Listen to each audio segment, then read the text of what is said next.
So the reason why I have stopped you guys here is because going down the trail, I'm always saying observe, and you'll be amazed what you come across and find.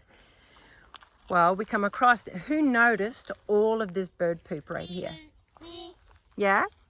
Did any of you stop and think what kind of bird it might have been? Or to pay attention to what the bird poop is and all that? Pigeon. Huh? Pigeon. Do you think pigeons would completely create this very designated area for poop? No. Oh, birds. No, pigeons are random. Huh? But check this out.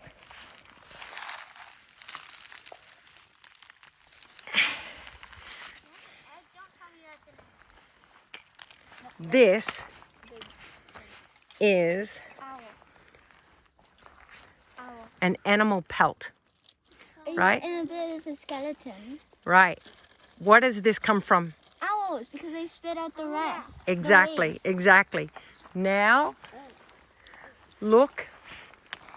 Is he still up there? Oh my god.